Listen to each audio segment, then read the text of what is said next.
monocultural industrial agriculture.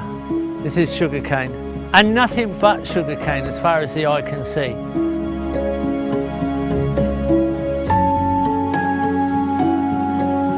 No interactions, no diversity. Nothing that harmonises with the natural system. This doesn't occur in nature.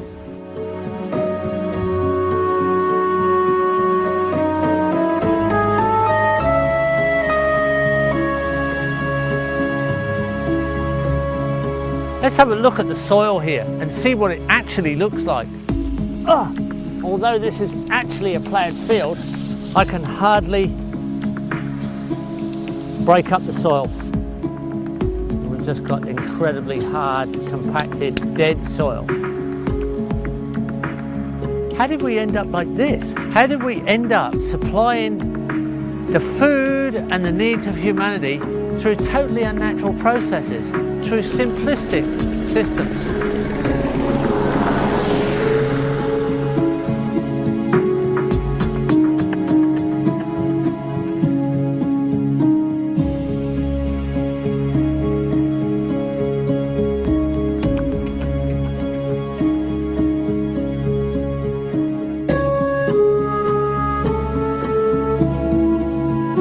Famous chemist in history, von Liebig, in the 1800s discovered how he could manufacture sulfuric acid and then break down rocks, basic elements, and make a salt-based fertilizer just using NPK. That is all a plant needs to grow.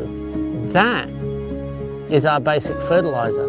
But for a plant to be really healthy, we need the additions of other elements to build its body, and that's where we've gone wrong.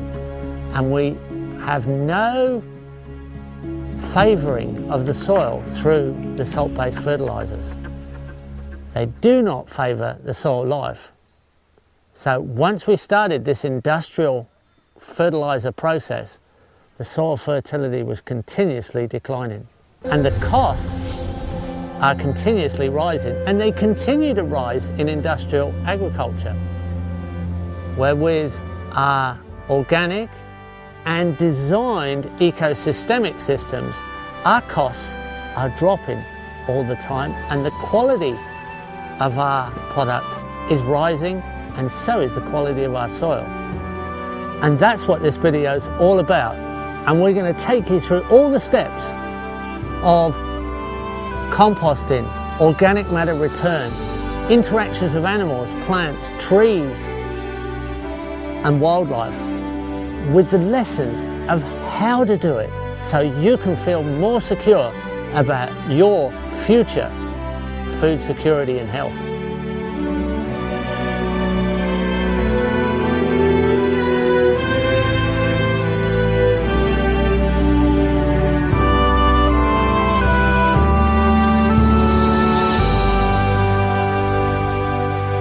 Hi, I'm Jeff Lawton, and this is Zaytuna Farm. I'm on roughly an acre of ground here, and you can see the animals grazing in the background, and there's quite a few animals there, and we have a few more horses and sheep and larger animals. We have chickens and poultry on the farm, and it looks like quite a lot of biomass, but the real biomass is in the topsoil. Here's a teaspoon of soil here, and in this teaspoon there's 1 billion bacteria, 1 million fungi, 10,000 amoebas, there's little protozoas and nematodes. The weight of biomass is actually this soil life. There can be easily 40 tonnes of life in an acre of topsoil. It can be up to 200 tonnes of life in an acre of topsoil.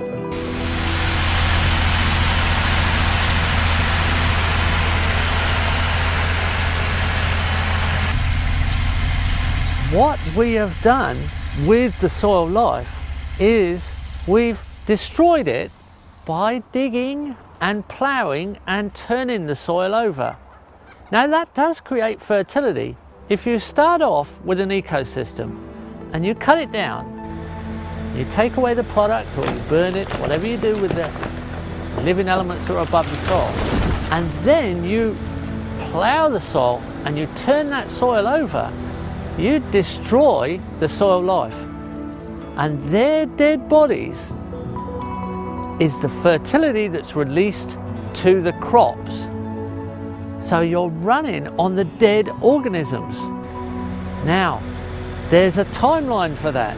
It's a finite resource. If you're not farming in a harmonious way, if you're not gardening in a harmonious way, where you're putting back as much as you're taking out, it is going to end sooner or later. The real life, the real partnership we have to understand for sustainable design is partnering with the life in the soil.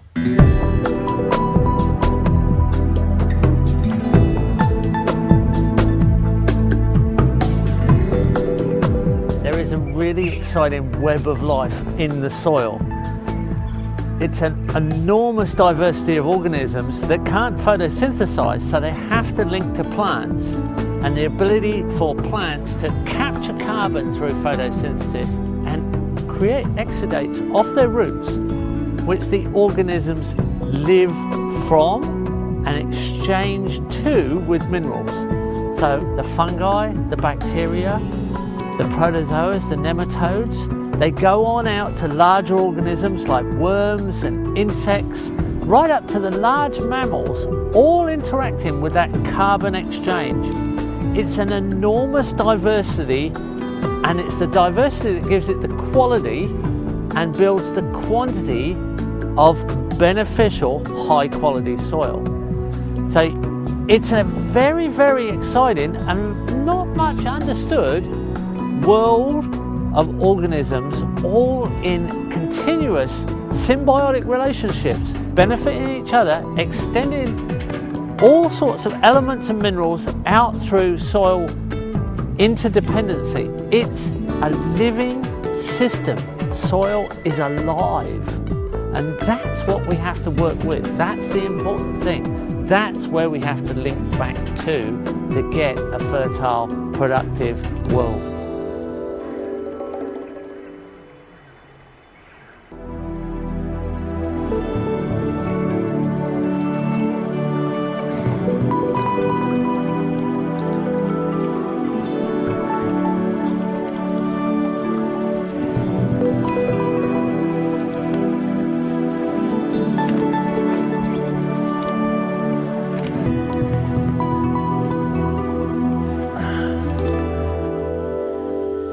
Here we are on the forest floor, and this is where the leaves end up, deciduous leaves falling onto the ground and decomposing down to become the humus, the water holding material. Here, the soil microbes and all kinds of little organisms start to break these materials down. The lignin fibre in the leaf, the cellulose in the leaf, all gradually decompose to become this extremely special material, humus. The material that gives us incredible stability in the topsoil and our ability to hold on to the fertilizer and give us the growth that we need to sustain everything we need to produce.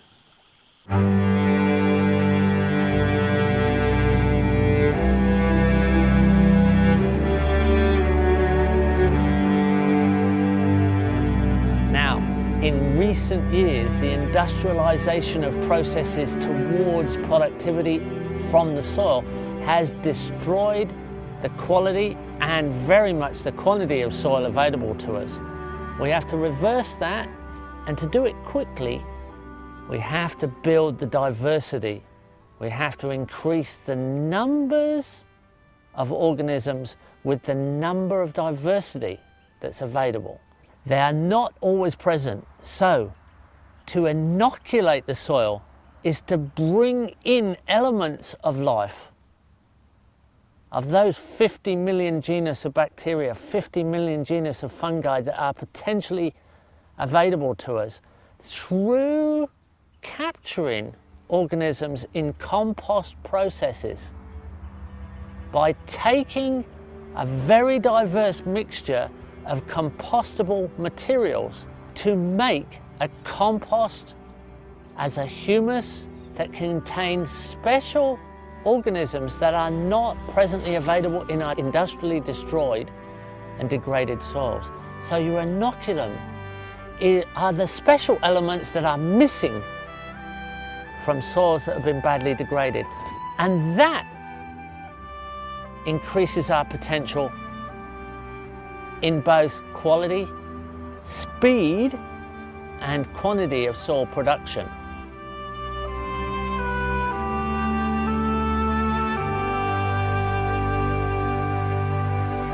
Compost. We're going to take you through the process of making a simple compost that anybody can make almost anywhere. It's just a recipe of ingredients. Now, we've got different manures here that we've gathered from animals around the farm. We've got different carbon materials, as in some dried grass clippings. We've got some green grass clippings. We've got some woody mulch. And I'm going to show you the materials and then we're going to put it together. And as I do, I'm going to explain to you the basic rules of the recipe so that you can always get it right and it'll always work for you, and what the intention is at the end, what it is you end up with as a product. Let's have a look at some of our materials here. Here we have some goat manure. Here we have some cow manure. Here we have some duck manure from the duck pen. All of these manures will work for you. Here we have some chicken manure mixed in with straw. Over here we even have some old pig manure. Right? It doesn't really matter which manure, but if you use a mixture of manures, you'll get a different set of mineral components. Now, that's the fire, that's the nitrogen component, mostly. And here we have some dry grass clippings that have just come off the fields and the paddocks. It's just been slashed with a tractor and raked up. It's not too long, it's reasonably short. You don't want it really, really long, it'll make it hard to turn over. Here we have another component. This is sawdust mixed with compost toilet manure. So this is human manure mixed in. This is human manure that's come out of a compost toilet after it's been sitting for about 3 to 4 months. So it's well processed. It's no longer got any pathogens in it. Over on this side we have some green grass clippings. This is green material, and on this green material you'll find there's, if we had a look at this in a microscope, there'd be quite a few soil organisms, and they're kind of captured on here. This is like capturing a yeast. The organisms come with the green material, so we're kind of inoculating with this. We come over this way, we have some wood mulch. These are shredded up hardwood and softwood trees and weed trees. It's been through a shredder. There's actually a worm there. Compost worm already there. This is the fungal food. The fungus likes to break down the wood. Fungus will break down the lignum fibre. So this is good fungal food. The manures are good nitrogen food. And the green material have a lot of organisms captured, particularly things like protozoas. Over this way, this is what we're going to end up with. We're going to end up with a compost. This is quite a woody compost, got quite a lot of woody material. It's probably quite high in fungus. Good material for fertilizing trees because it'll have good fungal dominated life in it. Trees need fungus. A forest grows on a fallen forest. So you have to make a compost that has a lot of fungal organisms, because fungal dominated soils are much better for growing woody trees. Here are the fungal threads, the hyphae, that travel long distances through the soil and break down the lignum fibre of the wood. The fungal threads in the soil, the hyphae, travel for kilometres down and kilometres away from the tree. They come to the trees for the photosynthetic interaction.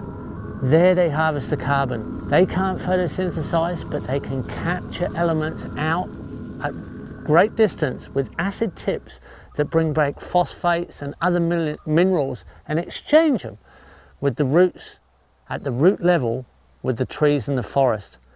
This is an important situation because there's actual communication between the stress reaction of the tree transferred through the fungal threads to other trees. This is the internet of the soil.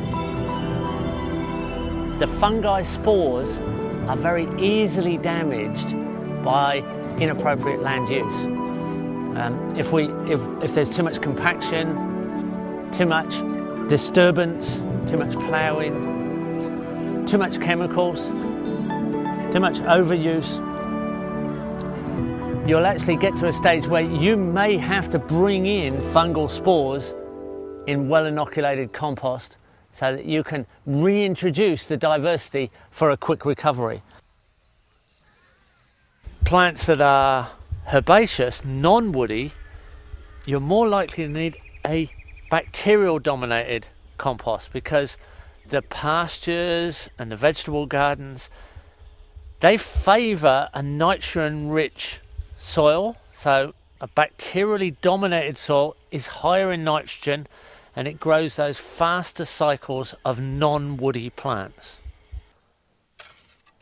I'm going to take the carbon material and we're just going to make a nice fluffy bottom to this, because we want the compost to be aerated at the bottom. We want a nice loose, you can use small sticks if you've got them. Now we're going to have to make 1 cubic metre minimum. That's 1,000 litres. If you try and make a compost any smaller than that, it just won't get hot enough. You have to make sure that it's got the right size, otherwise it won't get up to the right temperature. It's like not having a hot enough oven to cook the cake. Bit of cow manure. Now, the aim is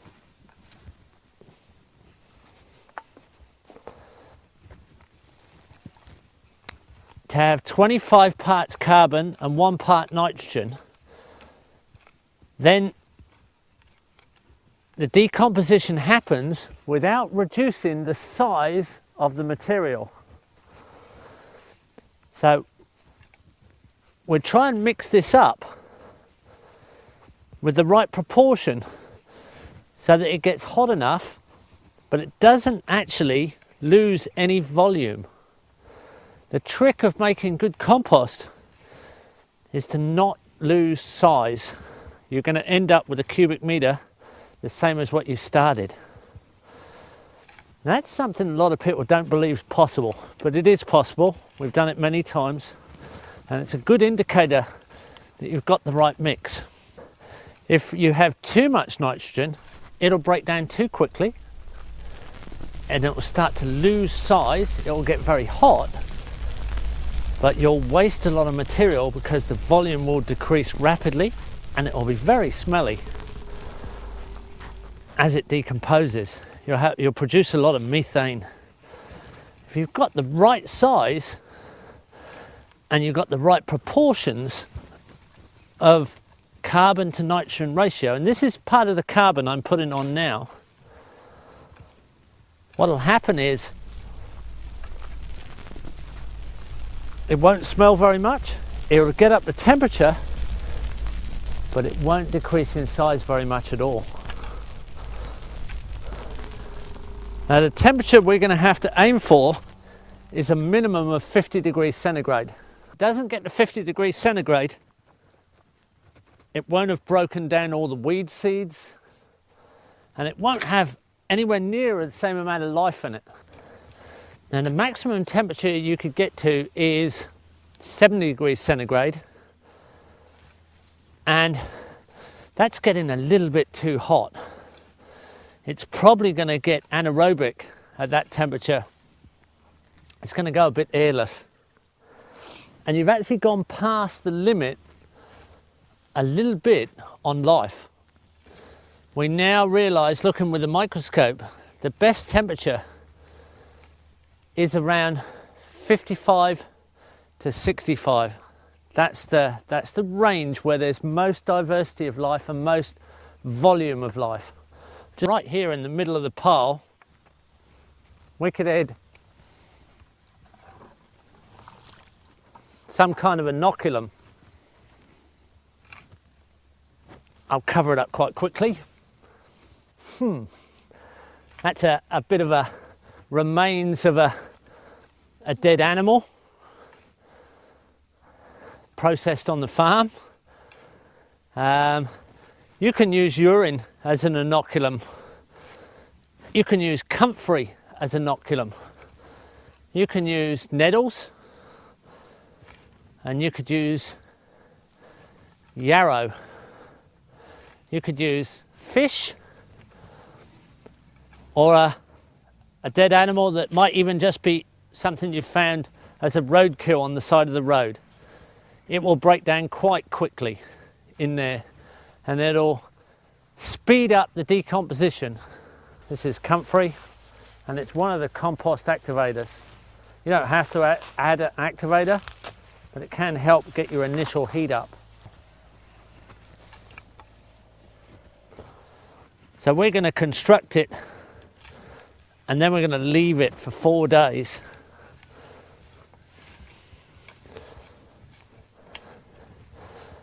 And in those 4 days, the organisms are going to get their breed population started. Going to start to build up their numbers, and then after 4 days, we're going to turn it again. And that'll mix a lot of things together, and it'll also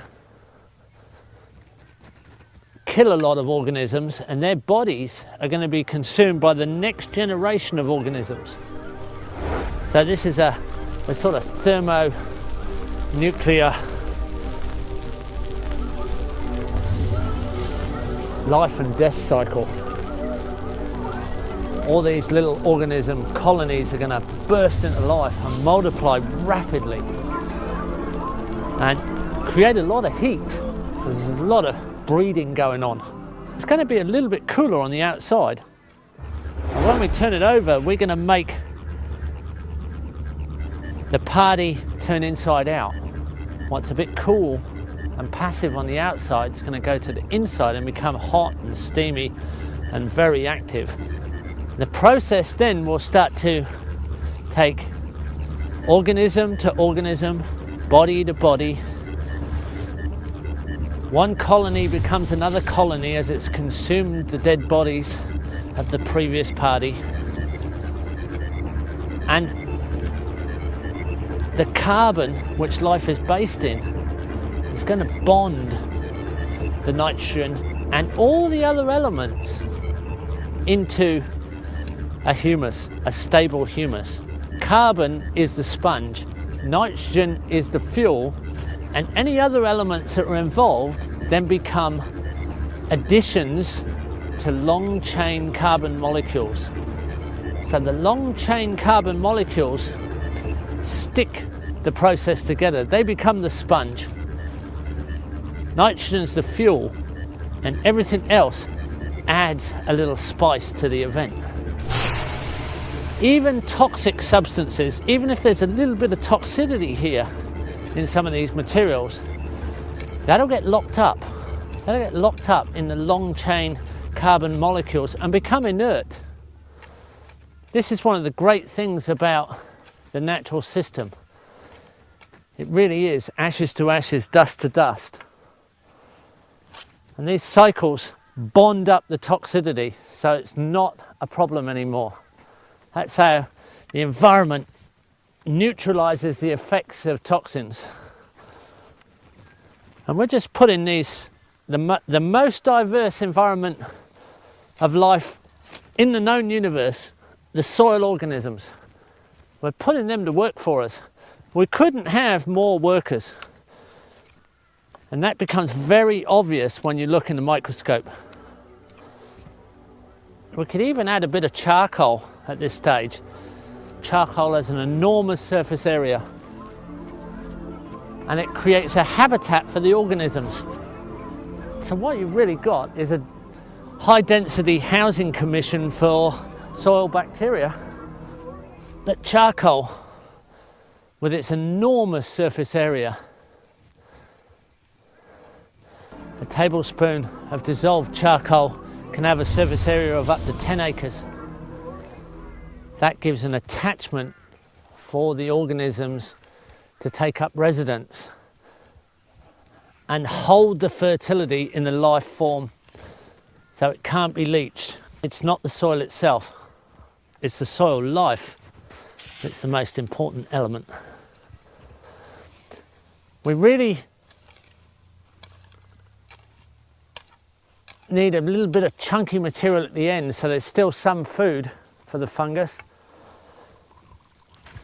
And we don't want it to completely cool down. In the end, it'll be just warm.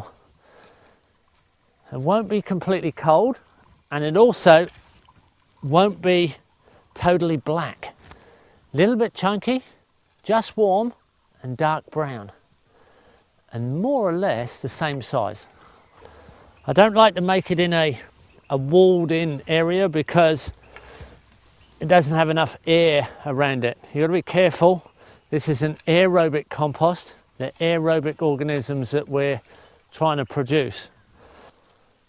Now we've just got to add a little bit of water to make sure we've got it wet enough. Now, what if you haven't got a temperature gauge? Well, you have to know what day it's going to get the hottest. And we're going to leave this for 4 days, then we're going to turn it. It'll be quite hot by then. But then we're going to turn it every other day for 14 days. So in 18 days, that's the quickest you can do it. 18 days it should be ready. Now on the second or third turn, so that's 6 or 8 days later, this will be its hottest. And it should get between 55 and 65. Hotter than 50, no hotter than 70. How do you tell that it's hot if you haven't got a thermometer? Well, if you put your hand into 50 degrees centigrade, it's warm. You go, ooh, that's hot. And you just don't put your hand into 70 degrees centigrade. It's very hot. A basic gauge of how wet the compost should be. How much moisture should I put on this compost? Let's get some average material. And I crunch it up in my hand.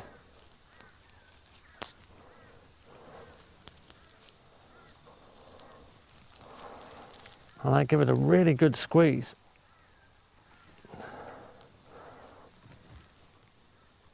There, it should just drip. It should just drip. That's the moisture test without any laboratory, without any equipment. It's just a squeeze test. A squeeze test and an ouch test up to your elbow. The rest of it's all down to the microbiology doing their thing, having a bit of a party going on.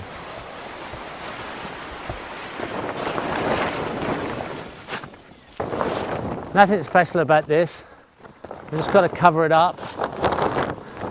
What are we going to end up with?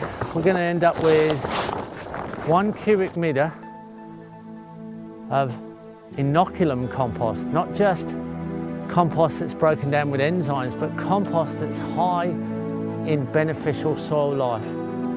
that can be bred out in our soil through our mulch covered garden beds, through our cover crops.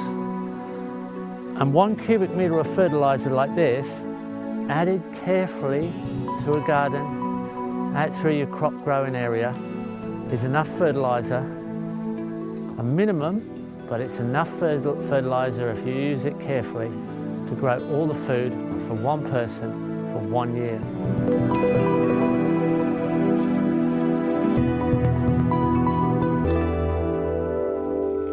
Let me show you something really unusual.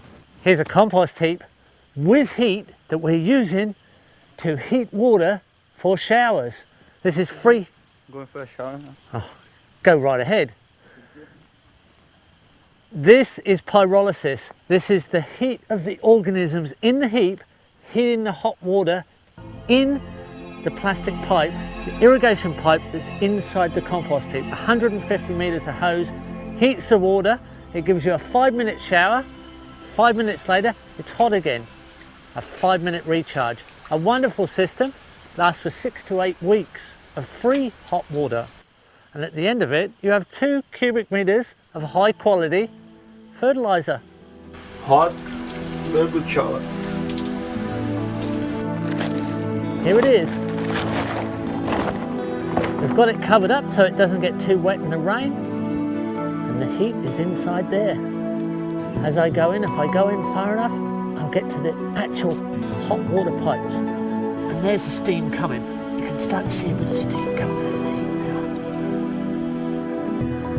now. And if you make a big enough heap, you'll get hot water for 6 months and you'll grow all your food for a year on the size heap. So at a 10-metre heap, John Parn, the famous researcher on compost and heating hot water, famous Frenchman, John Parn wrote the book Another Kind of Garden, and he ended up researching on compost heat. He made heaps that were 10 cubic metres in size and heated the house central heating system, the radiators, for 6 months of the year, and grew a year's supply of food on the 10 metres of compost every year. Great system. The power of compost. Couldn't be better. Basic physics. It's physics and biology in partnership together, working as a unified system.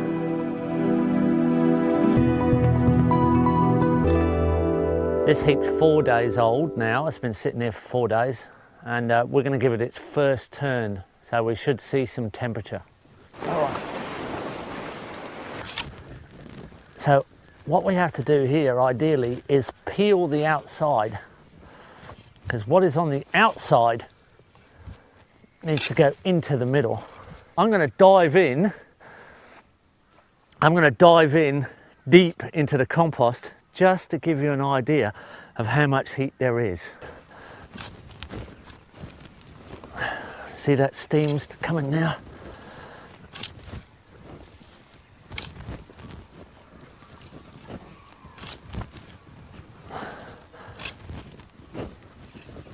This is where you realise you've got to have material that's chopped up, not just for the surface area that all the little organisms can start processing, but also just so it's easier to turn. You know that most of these organisms haven't even got a name yet scientifically. What you're really looking for is diversity and large numbers in quantity. So you're looking at how much you have in diversity and quantity in the compost. If you become a master at composting, probably means you spent 5,000 hours doing these sort of things. After 5,000 hours, I can tell you, you start to understand the process very, very well. But I'm trying to share that knowledge with you. I've made thousands of these heaps, and I literally mean thousands. And I've seen the equation of different combinations, different recipes. There's no limit to the diversity you can put in. There's no limit to what elements can't go into a heap that you need to gauge. Has it lived? It can live again. If it's lived before, it can live again in the compost.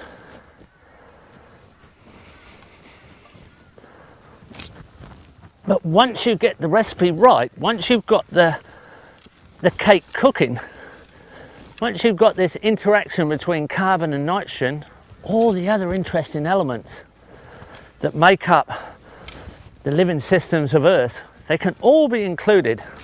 So it should be the same size, dark brown, fine material, just warm, have a nice smell, and not look like any of this material we started off.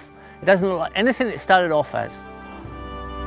It's a bonded, constructed humus fertilizer. It's an imitation of what happens under the forest in a concentrated form. By design, we've done it for ourselves. Easy. You can turn one of these in half an hour, 8 turns later, over 18 days, you've done 4 hours work doing something meaningful. It's part of planetary repair. It's part of the equation of permaculture design and understanding what we have to do to be part of the solution rather than part of the problem.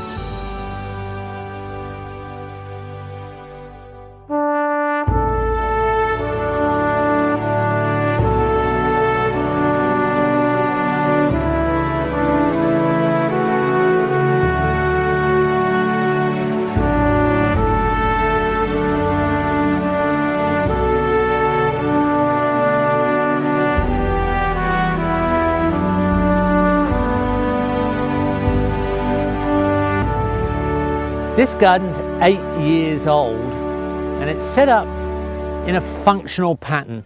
It's on contour.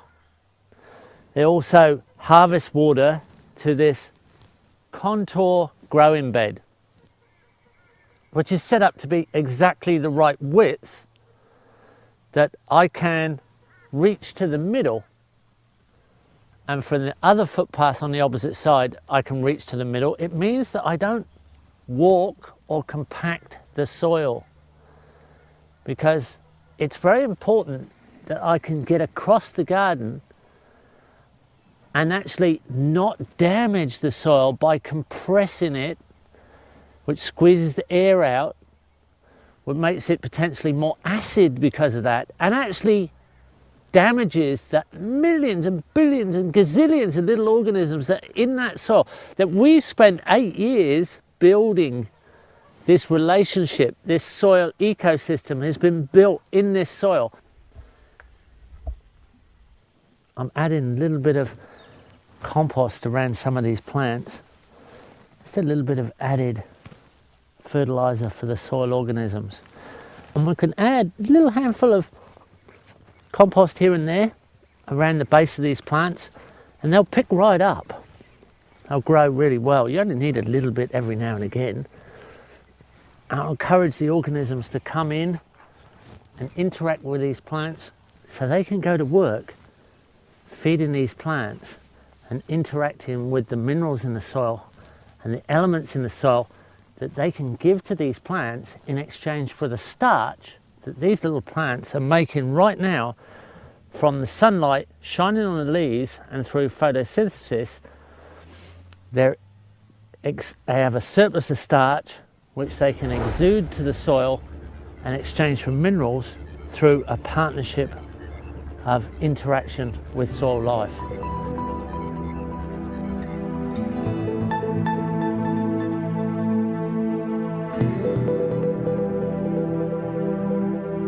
We've chosen a kind of matrix of complication, so visually it doesn't look like one species. We've got perennials down the edge. It's a society garlic, so it's given off a smell that actually makes it confusing to pests. We've got red leaves, green leaves, a little bit of purple leaf, feathery leaves, frilly leaves, combinations of shapes, combinations of colours, combination of form, a little bit of chaos in cooperative confusion, so that any pest that comes into this garden is confused by the smell, the colour, the forms and the patterning. And yet the whole garden is patterned to be double reach to the middle, on contour. And the other thing we've done is we've favoured the predators. So we have little ponds that favour frogs. We have garden perches and bird perches and bird bass that favour the predatory birds that come in. And we've got little rockeries that favour the lizards. All of these are predators of garden pests. So we're favouring the predators and confusing the pests. There's one of our birds. They're wild birds. They're interacting with our cooperative action. They like what we're doing. And any pest that comes in here is quickly confused. And a confused pest where you have favoured predator habitat is just eaten very quickly, and then later on through the digestion of the birds or digestion of the lizards or digestion of the frogs comes down as predator poop, fertiliser to the garden. Another inoculum of interesting soil life additive.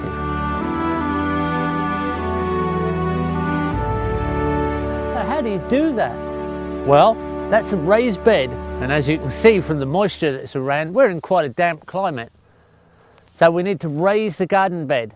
So we've dug the footpath, we've pegged it to wheelbarrow width so it's practical. We've got our main delivery vehicle, the wheelbarrow, to bring material in and take material out in the form of food. We've dug the footpath, we've made the raised bed with what's come out of the footpath, and then we've added our compost. So we've added compost to the soil, right? This is full of the soil organisms, and now we're going to plant our crops and add our mulch. The mulch, the straw and the grasses that protect the soil and keep it at a nice moisture and temperature, not too hot, not too cold, they'll feed the soil organisms, and so will the growing roots of the plants. So we're going into a raised bed system because here we're in a humid climate with quite a bit of rain. In a climate that's more arid, where we have very dry, hot conditions, we'll go the other way and we'll garden with a sunken bed, a bed that's actually the opposite. So we're retaining moisture, we're retaining a cool growing condition because it's too hot most of the time. And we'll actually put a shade over the top to reduce the amount of sunlight because we want to diminish the drying and evaporating effect. To start a garden, you need to put in about a cubic metre of compost to 1,000 cubic metres of growing bed. So you can go 2 cubic metres to 1,000 metres of growing bed if you like, or more. So you go right up to 20 cubic metres to 1 hectare. That starts the process off, and you don't need to add as much after that because you're returning plant nutrients, you're returning plant food. So from here on, we can start now planting our vegetable seedlings. So we'll take our trays of vegetable seedlings and we'll start to plant out our rows. Once we've got those planted, we can then start to mulch our garden and insulate it from all the conditions of sun, evaporation and leaching of rain, because the mulch will be like an insulation blanket holding moisture like the forest litter. It'll hold 1/3 of its thickness will be held up in moisture. So we'll have, if we have 3 inches of mulch, it'll hold 1 inch of water. And the difference between a mulch bed and a bare soil bed is it takes 1/10 the amount of moisture to keep the plants growing. So a bare soil bed takes 10 times the amount of water that a mulch bed requires. So we can really reduce the amount of water needed, and the moisture is also held up in the life in the soil. The life in the soil is, like all life, based in carbon and water.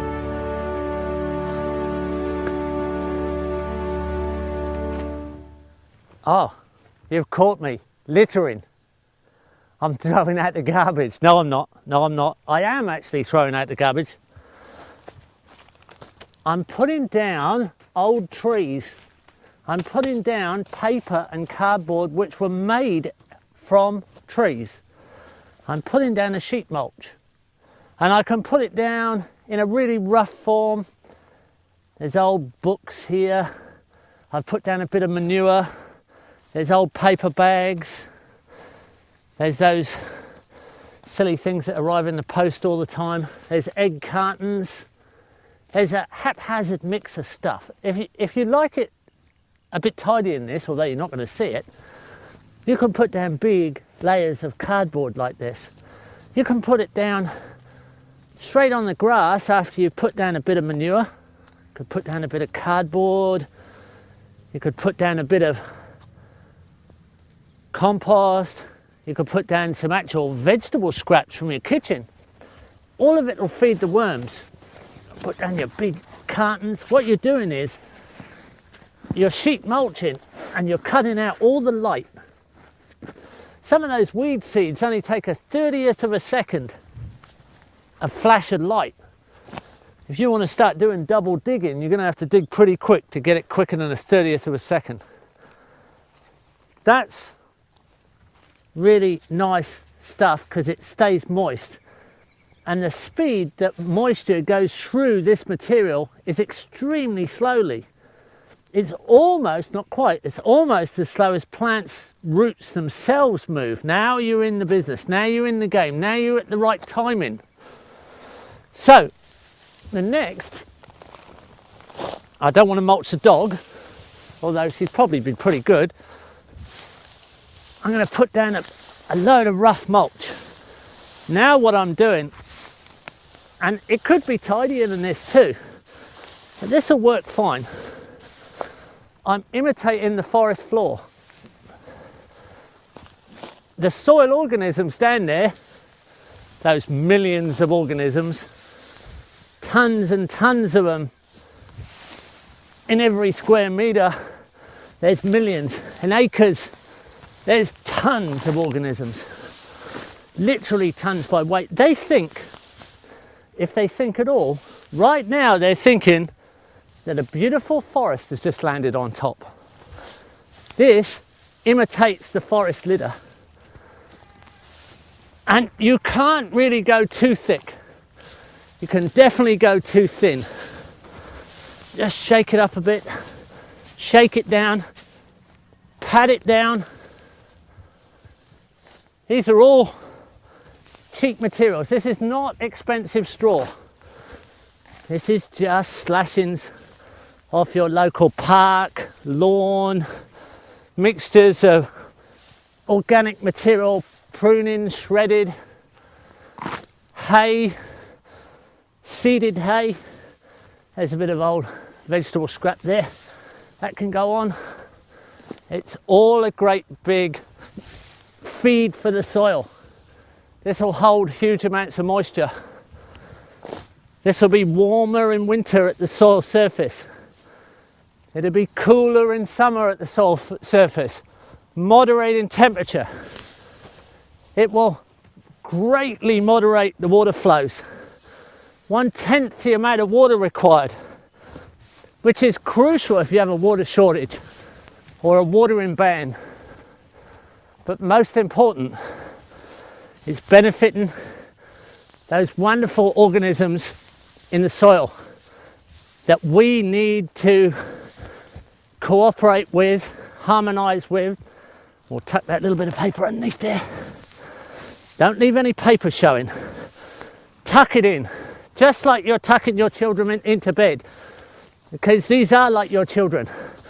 They'll feed your children with some of the best food that can be grown on this planet. Food like this. Food like this. Students of mine have put these together just for a bit of personal therapy and understanding that this is a very simple, instant garden system. So that's done. She's done. Double reach bed, I can reach in the middle. Double reach bed, I could almost use it as a bed. You could almost lie down on it. I don't want to lie down on it because I don't want to compact it. I don't want to crush all those organisms in there. I want them to be very active. All I have to do now is I have to make a little hole like this, get down to that cardboard, make that a nice little smooth hole, and make a hole in the cardboard. I might be stabbing a few organisms, but that's all right. There's plenty there. I then get my compost, put it in this hole, pat it down a little bit, make sure it's nice and cozy, and put my seedling in there, or my seed, and it'll do that. It'll grow a vegetable garden, and it will get better and better over time. Here we are, the instant garden after just 5 weeks. Our pak choi, our lettuces, our cabbages are coming along, everything's happy, and underneath here we're building soil. We've got soil building layers of mulch, the cardboard's still here, and the worms, here they are. There's a little worm here, there's worms in here. There's soil building activity with bacteria, fungi, and all kinds of imitations of layers. This system is so simple, but it creates soil as quick as it creates surplus produce with so little work to establish it. This is the ultimate easy. Use surplus material. This is the easy system to put an instant garden together, and it will create 1/2 inch, 1 centimetre, 2 centimetres, 3, 4 or even 5 centimetres of soil in 1 year as you garden. You are never sustainable in a garden unless you're creating more soil than you are using to produce. You must be creating soil as you produce your food, and then you're sustainable. And if you keep going that way and using that as the indicator, soil creation, you'll be sustainable forever. And you'll be on a great learning curve of understanding how to interact with the soil and the soil ecosystems to supply an incredibly diverse possibility of food for you and your family.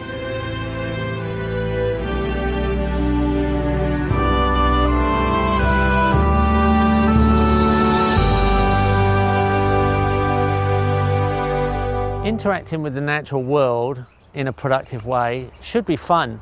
It shouldn't be something that's annoying, or it shouldn't be something where you're getting stressed and disturbed. But a lot of people do, especially over things like weeds. Weeds are just plant elements that fit into particular niches.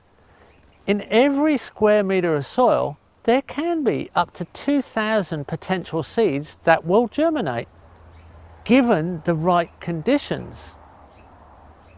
Now, those conditions vary. So, if we burn the landscape and we have a big fire on top of the soil, if you step back and watch what happens, the weeds that germinate are weeds that their bodies are high in potassium, because the fire burns off potassium. The germination condition here, which is the important thing, not the weed. The weed is only the symptom of the germination condition. The weeds, the plants that come after fire, are harvesting potassium from a potassium deficient germination zone. If instead that same piece of land we compact and knock all the air out of the soil and compact it very, very hard and step back, different weeds germinate. Now we get dandelions in lawns and deep tap-rooted plants as a common function of decompacting germination condition. The plants that germinate on compacted soil have deep tap roots, and their function is to decompact the soil. Nature's in no particular hurry. When that plant dies, that long taproot is a compost corridor into the soil, a perfect infiltration mechanism for air, nutrient and water. If we go the other way, and on that same piece of land, we plough and till and dig and loosen the soil and keep it loose for a while and then walk away and watch, We don't get fireweeds now that harvest potassium. We don't get deep tap-rooted decompactors. We get plants that have a very dense fine hair root that hold the soil together.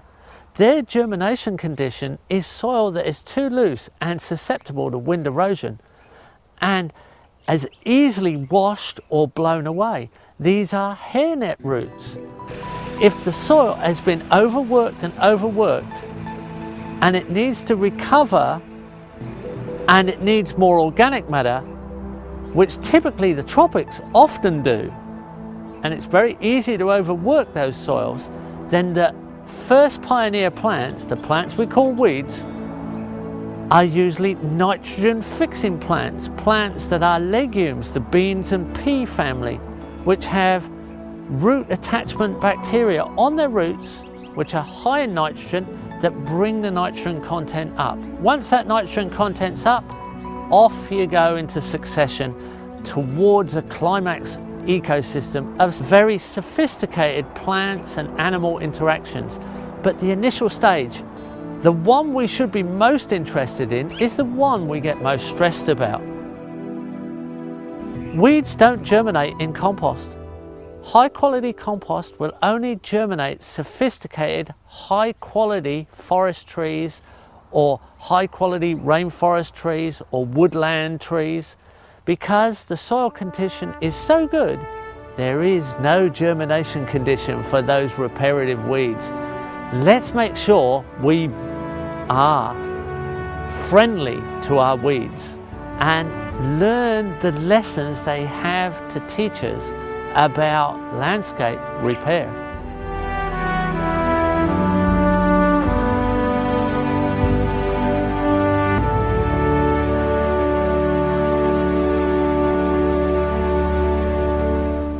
From the weeds and the lessons they tell us to the cover crop and the lesson we apply. This is a colony of Rhizobium bacteria, rhizome meaning root, and they associate with this particular plant. In this case it's a lupin, a white lupin cover crop, and they live on the root. They're not part of the plant, and they take starch from the plant, which it makes freely with photosynthesis, and they give back nitrogen. So these type of plants, the peas and the beans, the legume family, they're high in nitrogen because they get it freely available from the nitrogen given to them from these Rhizobium bacterial colonies attached to the roots. Now they get the nitrogen from the nitrogen in the air that's in the soil. That's why it's so important to have nice, loose, airy soil that's not compacted, so the bacteria can get their nitrogen supply and give it to their plant, and in exchange get their carbon for free. And that's starch and carbon, the building blocks of life.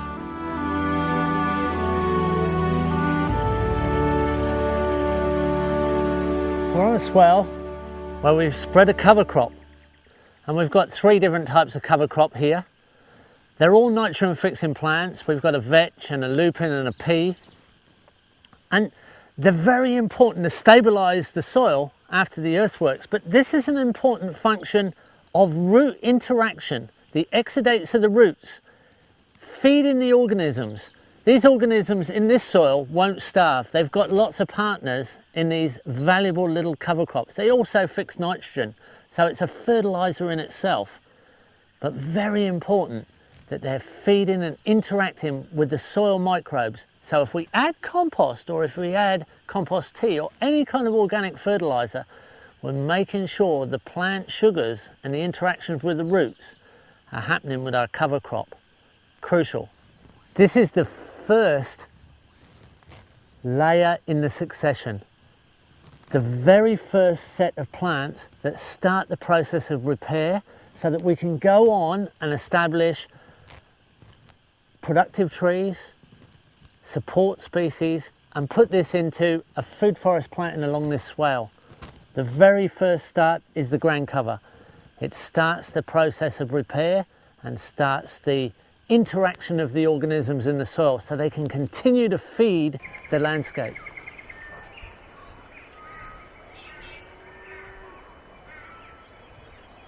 There are so many different types of soil, and there are so many different tests you can do.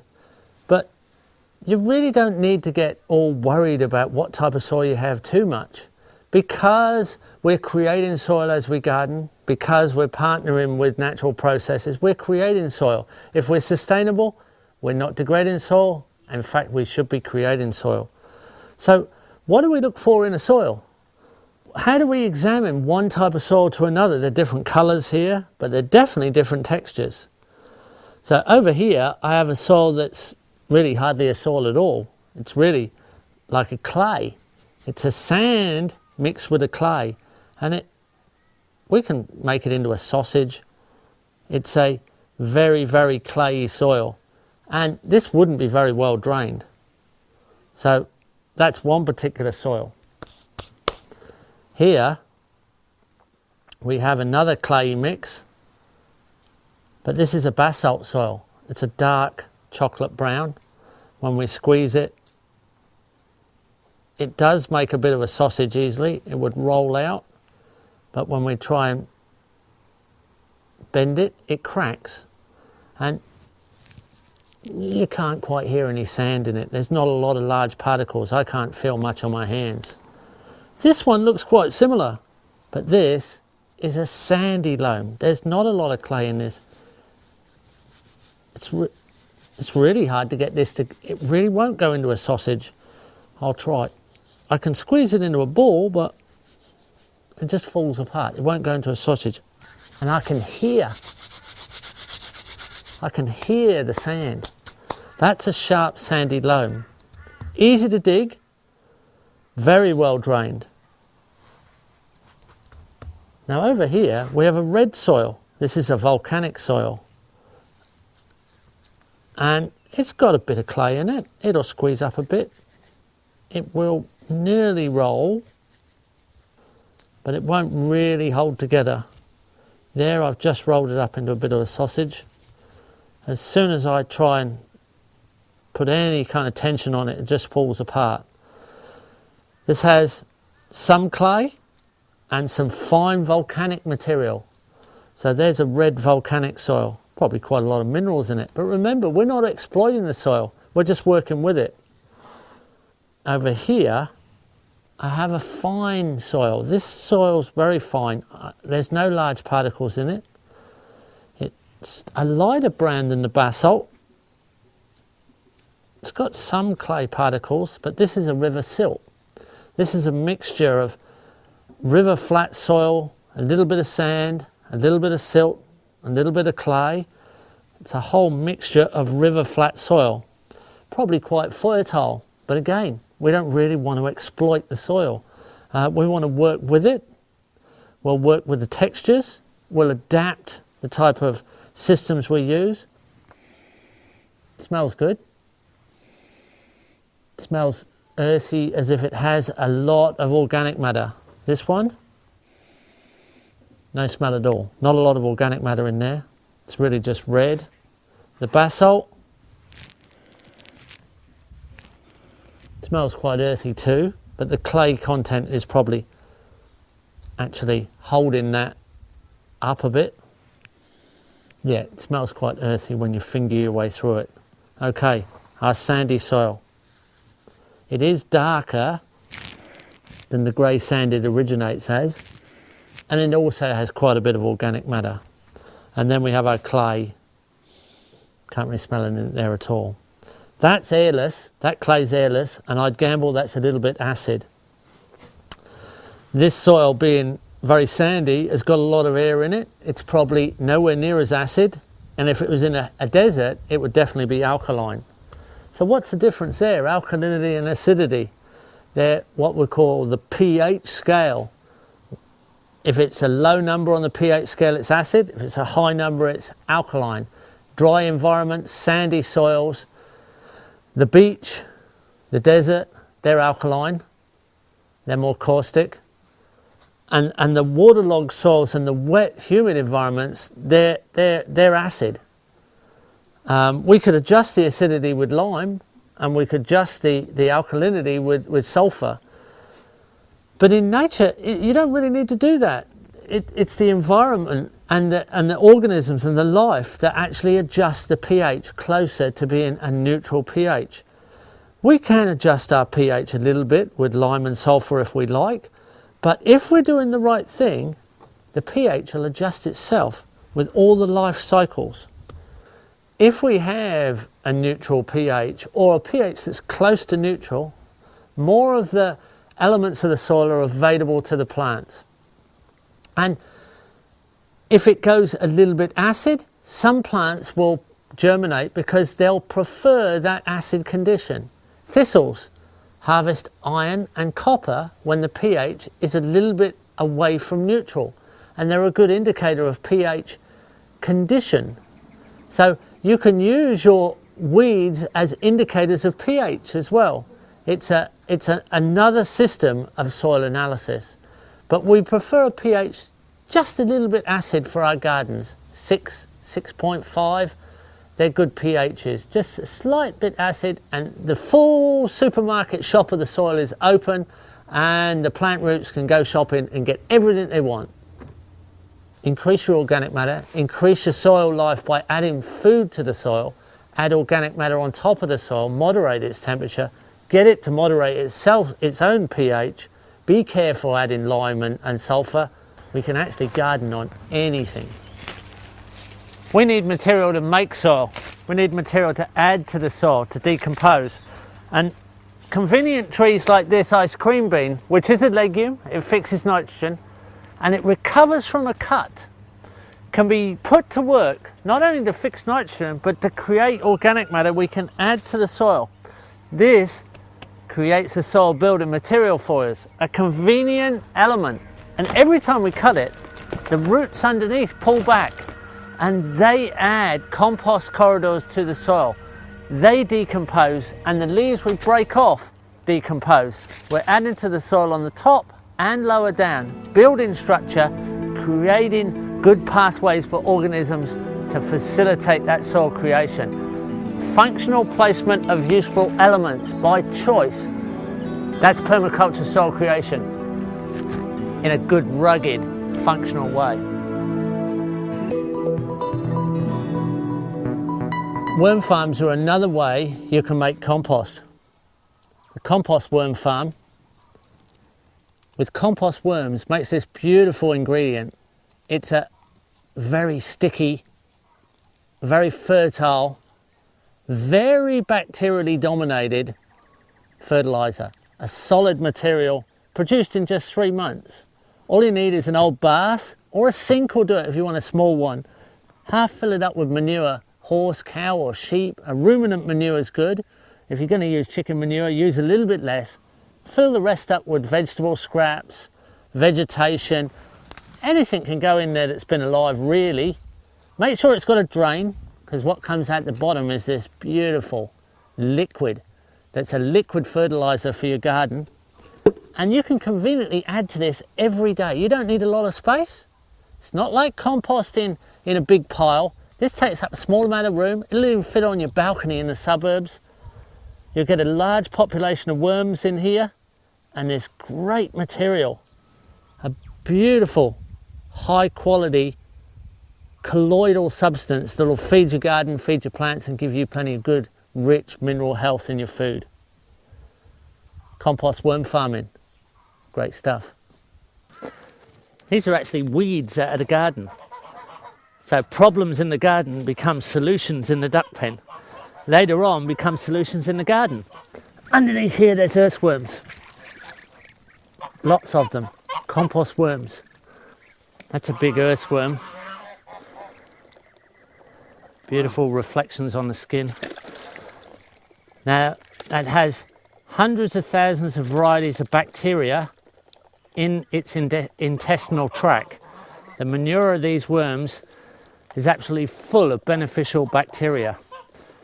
Now, when we then add this to our duck food, it goes through the duck and gets an even more diverse variation of bacteria inoculum. This worm actually goes through the mulch and the soil. There's another one. Whoa, look, there's another one here coming through the mulch. He's trying to escape. They know there's a few ducks around, I expect. So, duck, duck, duck, duck, duck. Worms have been living in the organic matter, which is high in carbon, and they've been actually feeding on the duck manure that's soaking through. But they're much lower down than the ducks can get to. So if I expose them, they're duck food. There you go. That's an unhappy worm, but a very happy duck. And we've got some very happy soil organisms when we take this manured mulch to the garden. So we have manured water, we have manured mulch, we have happy ducks, we have a very large population of worms, and unless we feed them to our ducks, they're pretty happy. They're creating all kinds of additives that are beneficial to soil organisms. We've just got to put it in a good relationship pattern that's easy for us to use. That's what permaculture is about. Getting beneficial elements patterned so we get a very, very easy to work, energy efficient relationship, and we get the benefit of the product. Here we have a end result of ducks and geese using their pond, which they'll always manure. And the water by gravity ends up here. And just set it up in that way so that it easily delivers itself here to this tap. And we fill this up and it's just well manured water from happy ducks and geese. Happy ducks, happy plants, happy soil organisms. Everything benefits, and we just easily deliver it to the garden. Then we fill the pond back up, and tomorrow they'll deliver some more.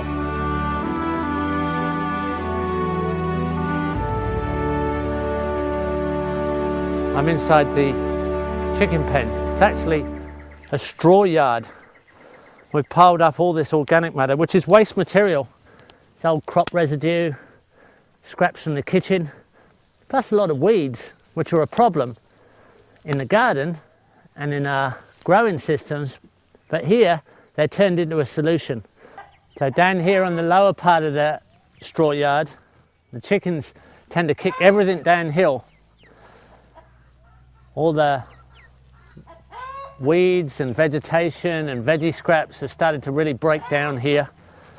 And here's a harvest, literally turning waste into wealth. Here are the worms again. Here they are. And that's ideal chicken food, but they're existing down in these lower layers where the chickens can't quite scratch down to. So we've got happy chickens.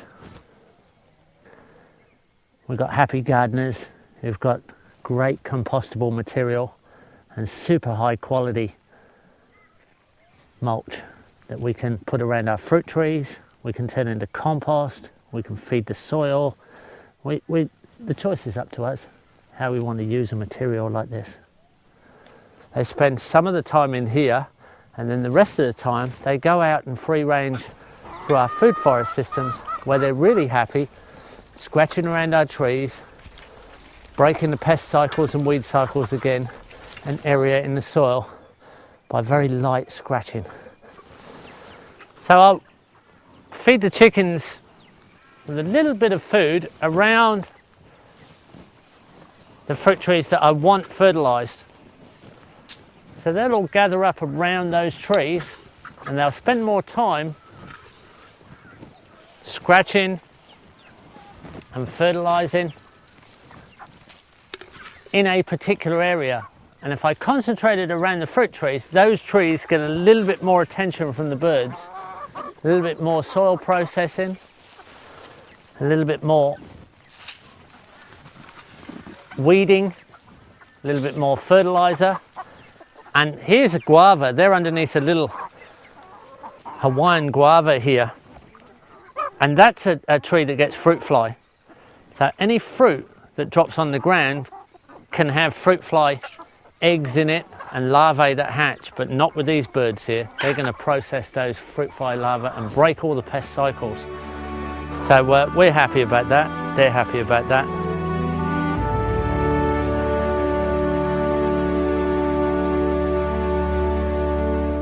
Okay, from small animals like chickens and ducks, let's have a look how we work with the larger animals on the landscape.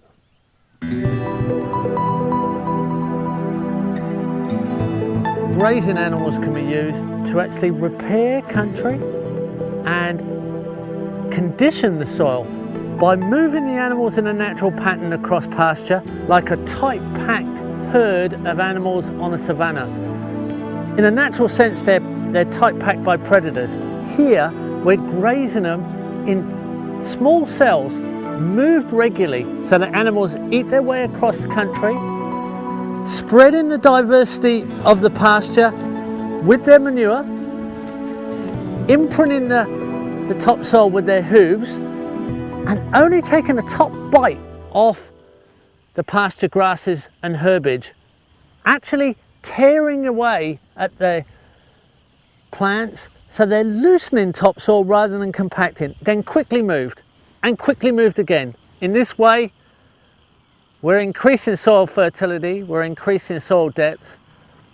We've got high quality animals and good quality land condition.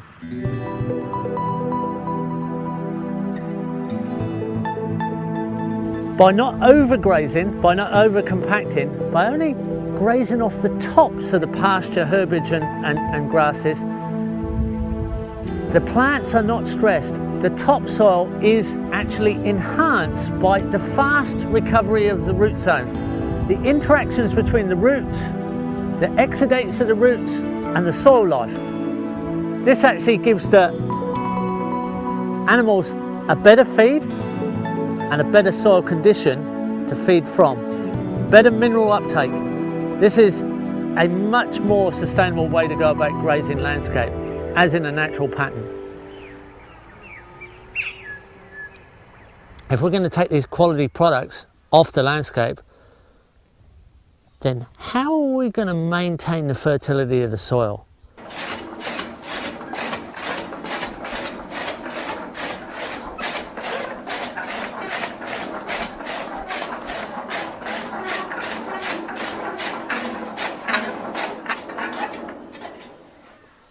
Okay, I'm going to make a mineral mix for you, and this will be roughly what we'll give our cows on a per cow recipe.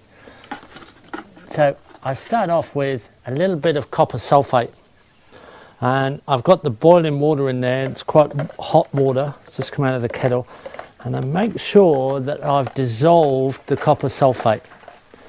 Now copper sulfate is a poison, but it helps worm the cows, keeps them parasite free, and all the animals. But it must be melded right down. So there it is, melded down. Then I get a little bit of dolomite, but twice as much as the copper sulfate, and that will neutralize the poisoning effect of the copper sulfate. So there it is, neutralized, but it'll also make it quite alkaline. So we have quite an alkaline mixture. That's a special animal dolomite, easy for the animals to digest. I then get an equal, twice as much as the copper sulfate, but equal to the dolomite, tablespoon here of sulfur. That is quite acid. It doesn't really want to mix with the alkalinity, but that neutralizes the alkaline effect of the dolomite. So now we're back to neutral. Now here's some rock dust. This is rock dust with all the Earth's minerals mixed in a fine rock dust powder. So this is food for the organisms in the soil, but it has to go through the organisms in the soil before it becomes available to the plants. They are the transfer mechanism. So there goes the rock dust. I'll put an extra bit in there, another tablespoon. Now here is powdered kelp, a high quality powdered kelp, and that is all the minerals from the ocean. So rock dust with the minerals from the land, kelp with the minerals from the ocean. Let's mix that together. Now we're getting quite a brew. Now, just to bring it up to a little bit of natural acidity, I've got some organic apple cider vinegar. And I'm going to put 1, 2, 3, 4, 5, about half a cup. of organic apple cider vinegar mixed in with it. That's natural acidity and gives them a bit of a tonic. Now, just to make this taste good, I'm now going to add some organic molasses. Here's a bit of organic molasses going in.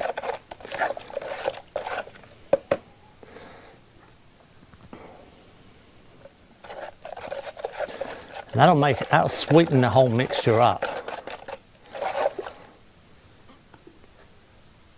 A big 2, 3, even more big spoonfuls of molasses. Not too much, just in case it will be a little bit too much for the cows, and that could give them the runs or any of the animals. It's rich, creates a lot of bacterial activity, molasses. So there we go. That's the mineral mix. Now I've got to try and mix it with the cut forage, and it won't mix like that easily. So what I'm going to do is I'm going to get some pollard. Here's our pollard. It's just ground up with corn and wheat flour. I'll mix that in just so that it makes up a nice absorbent mixture.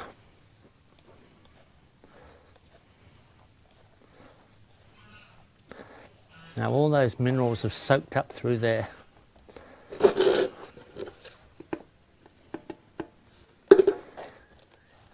Now we've got the mineral mix soaked into the pollard now. And now it's starting to smell quite yummy actually. It smells quite nice.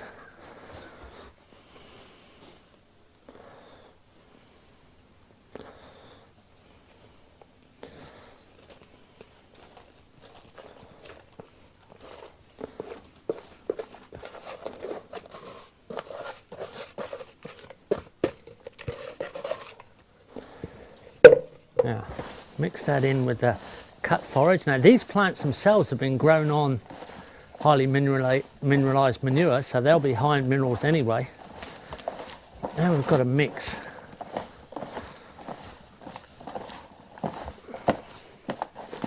There it is, it's all mixed through. Now, we can make a mix like that and put it in the dog food. We can make a mix like that and put it in the poultry food. We can put in any of the animal feeds, and the minerals go through the animal, out through the manure, and cycle through our system and gets distributed evenly out through the farm. And we can manage that mixture, and it will come through our compost, it will come through our worm farms, it will come through our food, it will come through our compost toilet, and it will cycle back through the system. And it's really not a lot of minerals, but it is the full complement of minerals, so they're all available. Remineralisation. Not a lot of minerals, but the full complement, and that's what's important.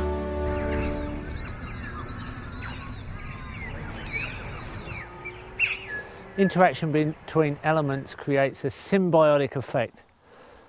So when you see the little woolly wagtail partnering with a large animal, a wild woolly wagtail partnering with a large animal that's a domestic animal, riding on the cow's back, the cow tolerates this little interaction because the woolly wagtail's operating around the cow, eating the flies, eating the insects that the cow creates as a wave of disturbance as it grazes across the landscape. The manures that attract flies are a benefit to the woolly wagtail. The woolly wagtail itself eats the insects and manures those as an inoculum to the soil. The large cow eats the grass, turns that into a soil inoculum in a larger, cruder form. The two interact together. The cow benefits by the pesticide effect, the fly spray effect of a woolly wagtail. The woolly wagtail benefits from the disturbance and the insect attracting food source of the cow. They cooperate, they operate together symbiotically. They both improve the soil in very special ways. We need to pay attention to these natural elements, these natural partnerships. We need to look at partnerships and cooperation and harmony. It's so essential for a future world of absolute abundance.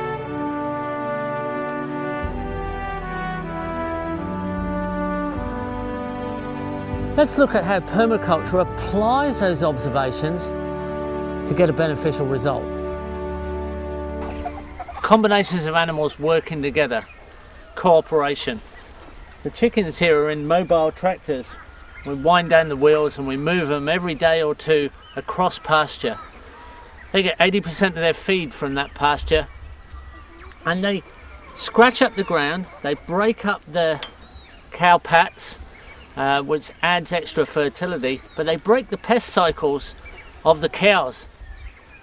And the cows come back across the land after the manure of the chickens has added nitrogen and phosphorus and other elements that the cows can't easily add. So the chickens are enhancing the pasture, the cows are enjoying that pasture and enhancing the landscape after the fertility of the chickens. So one animal breaks the pest cycle of another, the second animal then adds nutrient that the first animal can't add, the second animal then makes additions.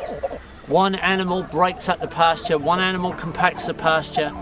The chickens benefit from the interaction with the cows benefit from the interaction with the chickens, but what's actually happening is the soil is becoming enhanced. The soil is getting more diversity of interaction, more diversity of processed manures. We're getting eggs. In fact, I just harvested an egg before just to show you. We're getting milk. We're milking our cows right at the moment. We're getting meat from chickens and cows. And we're getting better soil all the time. It does mean design. It does mean placement. It does mean timing and strategy and a little bit of thoughtful interaction. That'll make all the difference. This imitates the interactions between animals and birds on pasture for soil improvement with good production.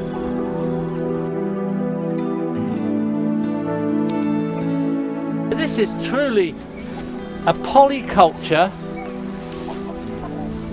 where we're harmonizing with animal diversity, plant diversity, soil diversity, all for the benefit of a healthy world, healthy people. And beautiful little events that happen all the time.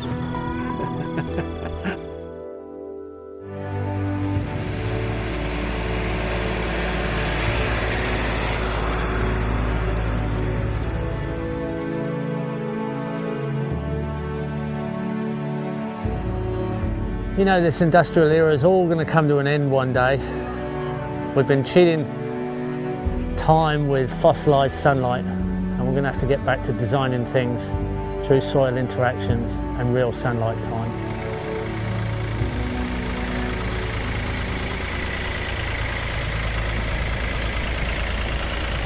So, when is equipment appropriate? When is ploughing appropriate? Well, we don't really want to deep plough and turn all the soil over and kill all the organisms, but there are times like that decompaction is something that's needed and equipment can do it for us quickly. So this is an old Wallace plough. It's very much like a yeoman's plough, and it will decompact the soil and bring the air back into the soil and make the soil more susceptible to harvesting water, increasing temperature and adjusting pH. Moderation of temperature, moderation of pH, and more of a soakage system of the water to the soil. Around on contour in good harmonious patterns, not straight up and downhill, but actually in a water soaking, soil enhancing way, we can use technology to bring back the fertility of the soil. And P.A. Yeomans has written all the books on this, and his famous book, Water for Every Farm, is a seminal works on water harvesting and decompaction of landscape and rehabilitation of soil. So appropriate use of machinery in the right place, in the right pattern, typically permaculture design.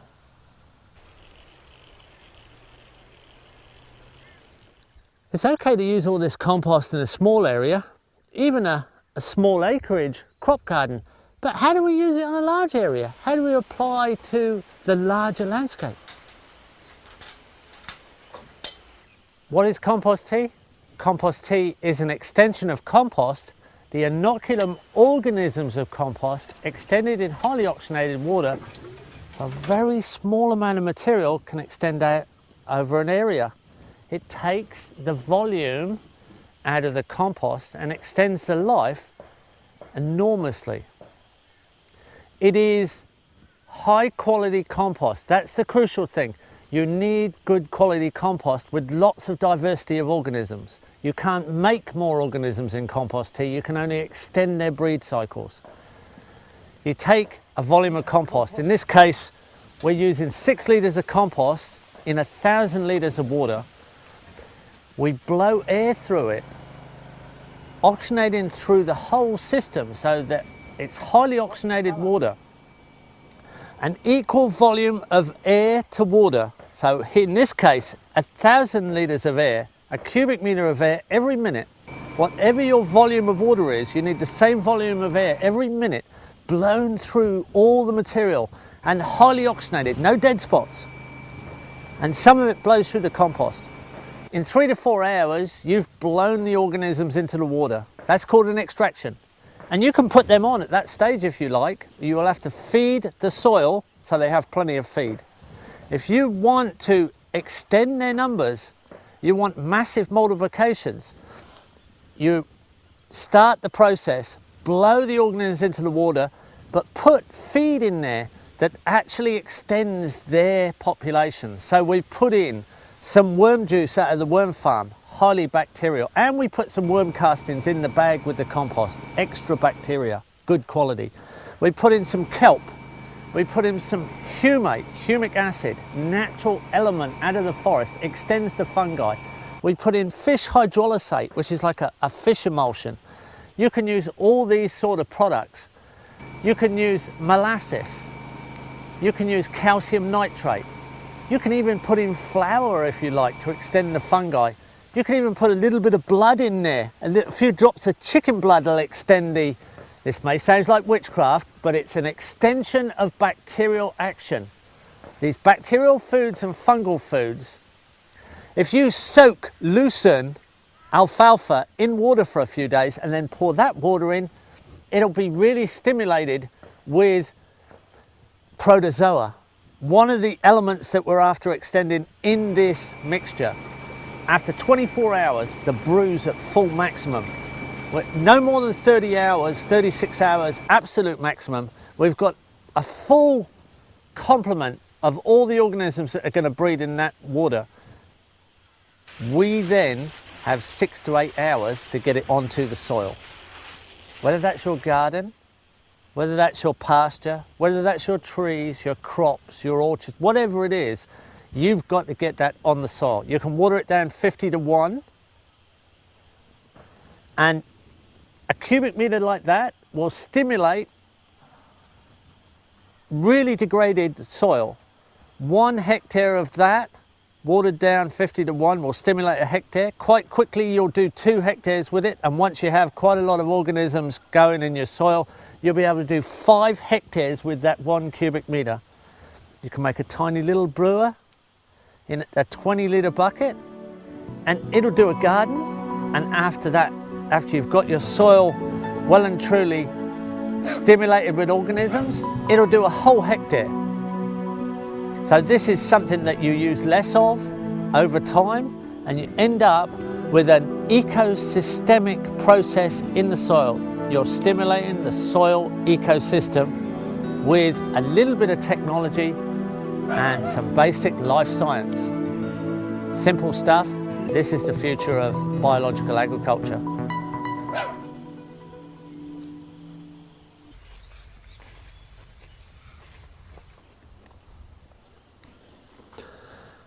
From the compost tea and the applications of high-tech compost inoculums, we dynamically increase the life in the soil. Life, bio, dynamic, to increase the activity, biodynamics. This is the work of Rudolf Steiner and the applications of inoculums to the soil. This we can do to increase fertility, And out in the broad acre, we can cover more distance with less energy inputs. But there's a limit to how far we can go. We can only apply so much before it starts getting inefficient. The natural system has limits to its sustainable application of area and edge, the size of a field, before you get another element.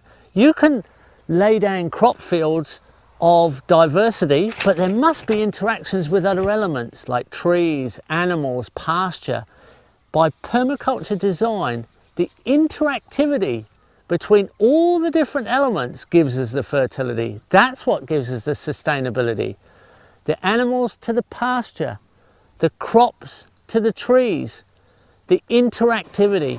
We can lay out monoculture and we know it's not sustainable, one crop over a great area. We could do the same thing with multiple crops, but there is a limit. So we need to look at the increment of size application of trees to animals to crops to even aquaculture. This is the ecosystemic diversity that gives us a truly abundant, hopeful and sustainable future to look forward to.